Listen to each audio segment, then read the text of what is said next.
Good morning, Morris Brandon family. It is a beautiful Friday, March 20th. We have finished our first week of virtual learning. Is that Mr. Hudson I see over there? Good morning, I'm here. Good morning, All Brandon. right. Good morning, Mr. Hudson. Good morning, Mr. Liam, who is here with me as we just finished our learning this morning. We're going to walk you through our morning announcements. We are glad you guys are here. So with Race to Read, students, you are doing a great job. You logged over 680 minutes yesterday for a total of 689 minutes. We are now at 509,250 minutes with 134 days to go. Let's go, Brandon. Let's see, because we're coming up with a time to vote, and we may send out a quick survey to let you vote on what we're going to do. Are we going to kiss the cow? Are we going to get slime? Or are we going to receive pies to our faces? So Brandon, keep on reading, and that voting information will be coming out soon. All right. 700 minutes in one day. Pretty good. All right, people, I want to make sure, good students in Morris Brandon, that we are staying physically active. I definitely want to refer you to our Learning Hub, where Coach Wyman has all sorts of physical activity videos posted. I think today is what, Mr. Hudson? Today is the Invisible Dumbbell Challenge. The Invisible Dumbbell Challenge. Well, I don't know what that's going to entail. We're going to take about 30 seconds right now to warm up together. So everybody, do me a favor, stand on the ground.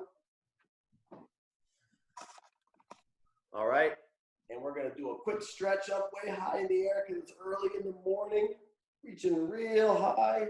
We're gonna touch your toes for a second. We're gonna come across our arms. We're gonna go the other way. Just like we're jogging today. Just like we're jogging, all right? Just like we're jogging today. We're gonna shake it out. We're gonna get ready to learn and be active. We're gonna do 5 jumping jacks. Let's go. 1, 2, 3, 4, and 5. All right. Guess what? Mr. Hudson, did I see you stand up during those stretches? Yes. Close to it.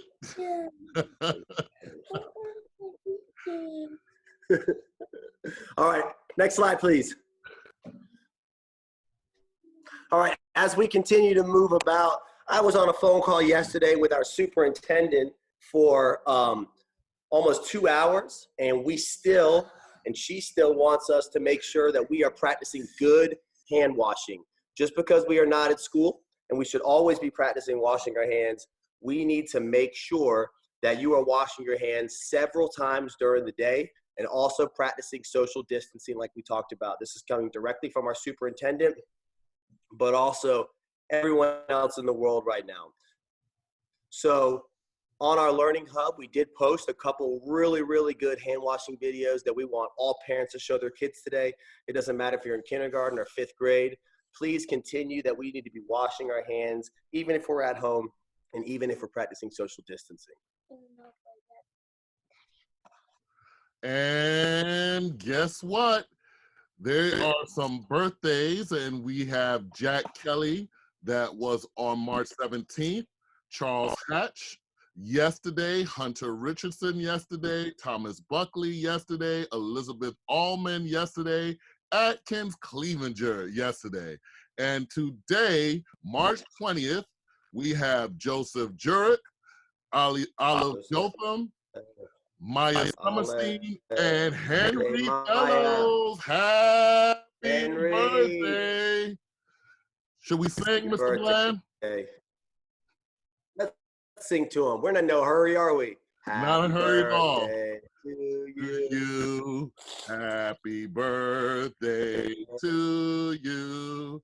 Happy birthday, dear Jack, Charles, Jack, Charles, Hunter, Thomas, Elizabeth, Atkins, Joseph, Olive, Maya, Henry. Happy birthday to you. Please don't sue us for our singing. Knowledgeable. So when we talk about knowledgeable, we talk about someone that is well informed in an area. And we love Bill Nye, the science guy, as someone that is knowledgeable about science and makes it fun and exciting. Look up some Bill Nye, the science guy videos on YouTube, and you'll learn some cool tricks and some experiments that you can do at home. Bill Nye's who I grew up watching. Me too. So yesterday we talked a little bit about Women's History Month and Malala, who was the subject of the fantastic SCL Book of the Month, The Magic Pencil.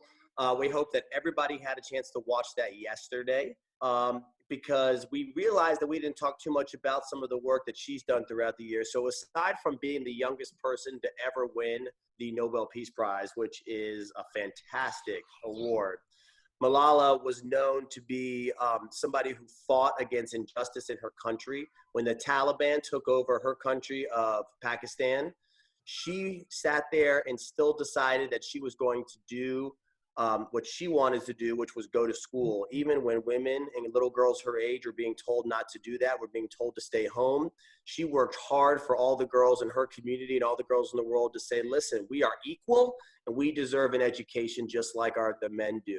And while she was silenced during her young days, she lived through everything she did and was able to speak to the United Nations, be able to speak to the world, and again, was the youngest person to ever win this Nobel Peace Prize. So we want to celebrate her today and all month, as well as all of our women and all of our little girls out there that are doing everything they're supposed to be doing and learning and getting an education, because an education really is the best way to be free. So we're going to continue to highlight these women as we go through the month of March.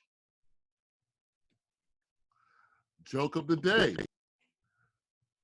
Mr. Bland, what did the vow say when another vow saved his life?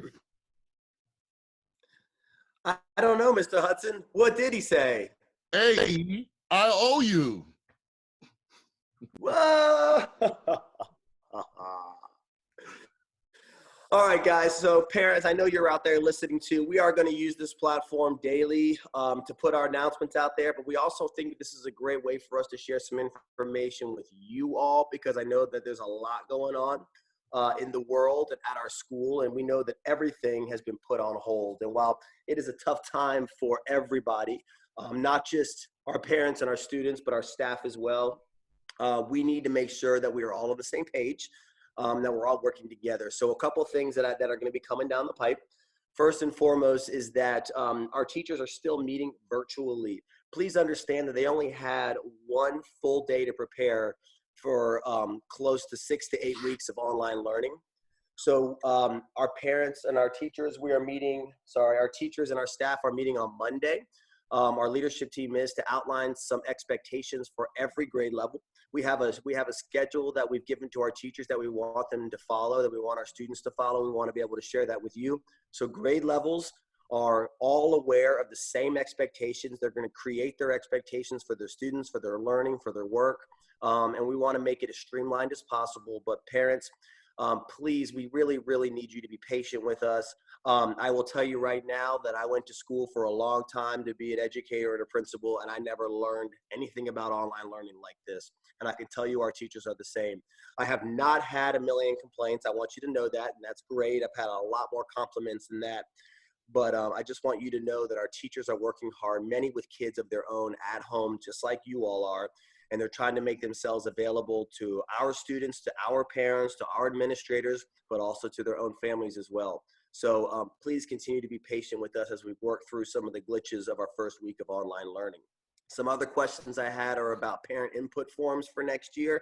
As you know, Mr. Hudson and myself and our admin team, we hand place every student in a schedule to where they're going to be in the best situation for next year, and we use our parent input forms.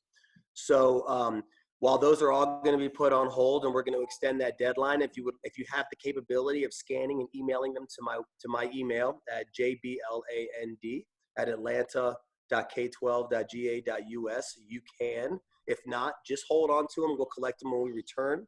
Again, we are going to extend that deadline for parent input forms, and they're going to be available online, and they will be posted in next week's email. Lastly, I've had some questions about online registration. If you call our voicemail at school, we have put instructions on how to enroll online. We've also posted them on our front doors, but we are encouraging all rising kindergarten families and all rising sixth grade families at Sutton to Google Atlanta Public Schools Office of Student Learning, and you can Google online registration. So that is on the APS website. Again, it's Atlanta Public Schools Office of Student Learning.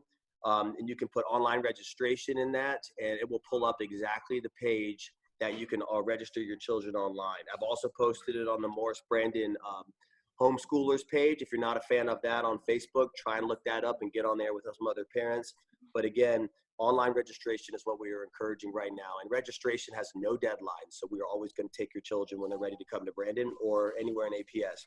Lastly, all the dual language immersion applications and the windows have all been extended. Nobody gets priority in terms of how quickly they turn it in. We do a lottery. So please spread the word and let people know that dual language immersion applications are also on hold, and you do not need to worry about trying to get them in as fast as you can. Okay? Until next time, thank you. And families, just be sure that if you miss our announcements, we will post our announcements daily on APS MBA, and that's Atlanta Public Schools Morris Brandon announcements. So apsmba.blogspot.com. We will also post the links that Mr. Bland just explained on that same page so that you can find them easily. Thank you and have a great weekend. Love you guys.